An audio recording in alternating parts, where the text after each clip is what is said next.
ബന്ധപ്പെട്ട് കണക്ട് ചെയ്തതാണ് കുടുംബബന്ധം.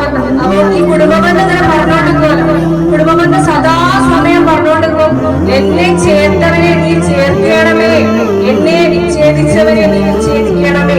അപ്പൊ അത്രക്കും പവറുള്ള ഒരു സംഭവമാണ് എന്ത് കുടുംബബന്ധം. ഈ ആശ്രയിച്ച് അള്ളാഹുവിനെ ആശ്രയിച്ച് ഇത്ര ബന്ധമുള്ള ഒരു സംഭവമാണ് ഈ കുടുംബബന്ധം. അപ്പൊ നിങ്ങളൊന്ന് ആലോചിച്ച് നോക്കും എത്രത്തോളം ഉണ്ടായിരിക്കും അതിന്റെ പ്രാധാന്യം അല്ലേ.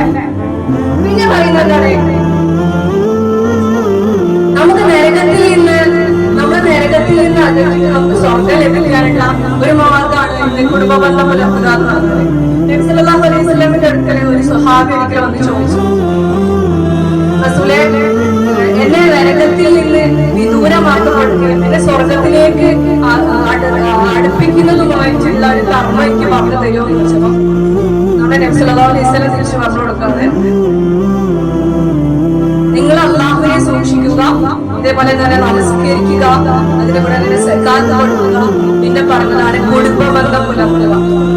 കുടുംബബന്ധം പുലർത്തിയാൽ എന്താണ് നമുക്ക് സ്വർഗം ലഭിക്കാനുള്ള ഒരു മാർഗമാണ്. നമുക്ക് ഇങ്ങനെയാണ് സുഗമമായിട്ട് സന്തോഷത്തോടെ നമുക്ക്